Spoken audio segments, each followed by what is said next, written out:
झूठ बोलूंगा आपके इस इंटरव्यू में तो यूट्यूब पर, फेसबुक पर ये वीडियो जाते ही उसमें कमेंट में सैकड़ों लोग आकर के उस झूठ को पकड़ लेंगे। तो अब वो जमाना नहीं रह गया है कि जब आप झूठ बोल करके निकल जाएंगे, जब आप सच को छुपा देंगे, जब आप चीजों को नजरअंदाज करेंगे। तो आज आप देखिए कि एक से बढ़कर एक फिल्में भी आ रही हैं। RRR नाम से एक साउथ की फिल्म आई है। वो फिल्म क्या है? एक ऐसे स्वतंत्रता सेनानी के ऊपर है जिसकी कभी चर्चा नहीं हुई। तो इस देश की आजादी में हजारों ऐसे युवाओं का, स्वतंत्रता सेनानियों का योगदान है जिन्होंने बलिदान दिया था, लेकिन राजनीतिक दल के रूप में कांग्रेस का प्रयोग करके, उपयोग करके लंबे समय तक सत्ता में रहने वाला नेहरू परिवार केवल और केवल एक ही परिवार को आजादी का श्रेय देने का काम करता रहा। और यही कारण है कि आज आजादी के 75वें वर्ष के अवसर पर जब प्रधानमंत्री जी आजादी का अमृत महोत्सव मनाने की बात की उन्होंने, तो देश भर में जनता स्वतः कार्यक्रम कर रही है। लोग, सैकड़ों लेखक अलग अलग घटनाओं का जिक्र कर रहे हैं, अपने अपने क्षेत्र के महापुरुषों का, उनके योगदान का उल्लेख कर रहे हैं। ऐसे हजारों राष्ट्र नायक इस 75वें वर्ष के अमृत महोत्सव में सामने आए हैं। तो किसी का योगदान कम नहीं था। लेकिन जब आपने कहा कि नेहरू परिवार, लेकिन वो तो खुद गांधी परिवार बताते हैं। ये भी आपके दर्शकों को और देश को आज जानने की आवश्यकता है। दरअसल इस पूरे षड्यंत्र को आप समझिए, एक राजनीतिक षड्यंत्र और सोची समझी रणनीति थी। 1885 में जिस कांग्रेस की स्थापना हुई थी, शुरुआत में तो एओ ह्यूम के द्वारा, एक अंग्रेज के द्वारा ही स्थापित हुई थी, और उसकी मानसिकता ब्रिटिश कॉलोनियल माइंडसेट से अलग नहीं थी। वो ब्रिटिश को सत्ता में बनाए रखते हुए कुछ अधिकार चाहते थे।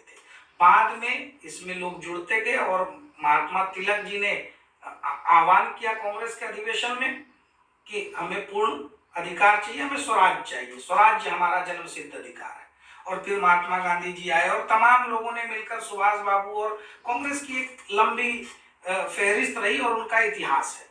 लेकिन वो कांग्रेस आजादी की लड़ाई लड़ने वाली कांग्रेस थी, वो कोई राजनीतिक दल नहीं था। इसीलिए पूज्य बापू ने कहा था कि अब आजादी मिल गई है, इस कांग्रेस का डब्बा बंद कर दो, इसको आप समाप्त कर दीजिए, और जिनको राजनीति करनी है वो अलग नाम से, अलग चेहरे से अपनी राजनीति करें। लेकिन नेहरू जी ने चालाकी के साथ उसी कांग्रेस को राजनीतिक दल के रूप में परिवर्तित कर दिया, और यही नहीं, अपने आने वाले परिवार को गांधी जी का सरनेम भी दे दिया, ताकि लोग इस कंफ्यूजन में रहे कि ये गांधी जी का परिवार है, क्योंकि गांधी जी के प्रति एक श्रद्धा इस देश में है, और कांग्रेस के नाम के साथ आजादी के आंदोलन का श्रेय वो हमेशा भुनाते रहे। यही कारण है कि लंबे समय तक वो सत्ता में बने रहे। और जब जैसे जैसे लोगों को असलियत मालूम हो रही है और उन्होंने जो वायदे किए, चुनाव में जो नारे दिए, वो नारे जब जमीन पर उतरते हुए नहीं दिखाई पड़े, तो आज जनता ने उनका डिब्बा गुल कर दिया है। 1970 के दशक में इंदिरा जी कहती थी गरीबी हटाओ, उसके पहले नेहरू जी कहते थे गरीबी हटाओ, फिर राजीव गांधी जी ने कहा गरीबी हटाओ। लेकिन राजीव जी ने एक चीज स्वीकार किया था कि 1 रुपया में, 100 पैसे में 85 पैसे केंद्र के जब भेजे जाते हैं तो लाभार्थी तक पहुंचने से पहले वो दलालों की भेंट चढ़ जाते हैं। आज व्यवस्था बदली है। 2014 को अगर सही मायनों में गरीबों के लिए आजादी की बात कही जाए और गरीबों तक हक पहुंचने का एक कालखंड कहा जाए, तो वो अतिशयोक्ति नहीं होगी, क्योंकि आज ऐसी व्यवस्था है कि 1 रुपया चलता है और 1 रुपया सीधे डायरेक्ट बेनिफिट ट्रांसफर के माध्यम से करोड़ों गरीबों के खाते में पहुंचता है, यानी लाभार्थी तक पहुंचता है।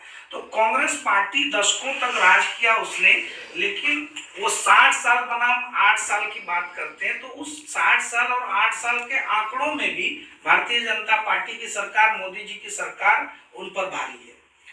जब हम और आपके जो उत्तराखंड के मुख्यमंत्री है, इन्होंने शपथ लेने के बाद ही उस प्रस्ताव को पेश कर दिया और उस पर मुहर भी लगा दी, तो कहीं ना कहीं हम ये समझ सकते हैं कि अब उत्तराखंड के जरिए आप पूरे देश में यूनिफॉर्म सिविल कोड की ओर बढ़ रहे हैं।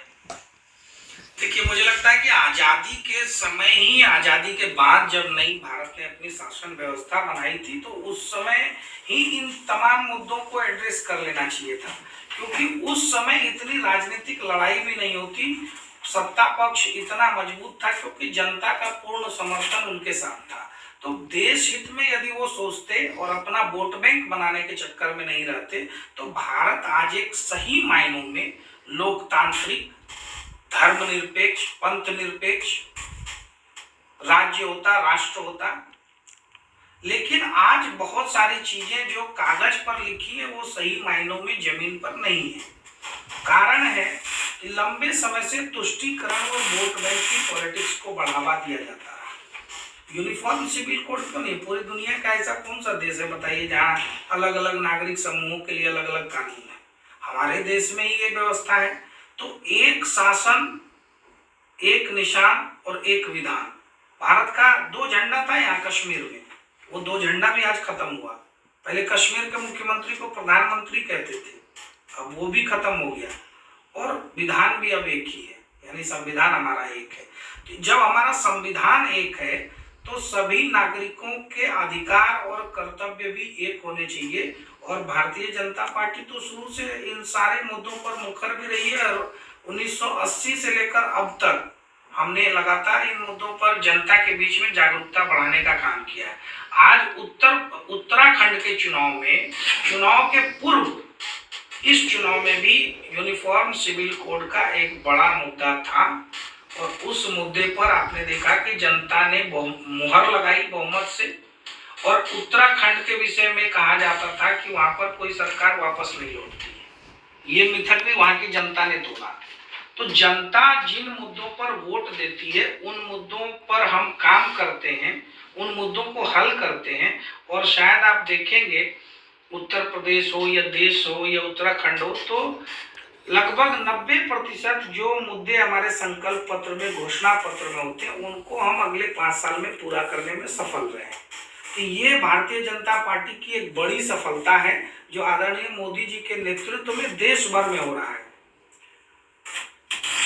अब हम भाजपा के विकास यात्रा से थोड़ा वर्तमान समय पे आते हैं। संसद का जो है बजट सत्र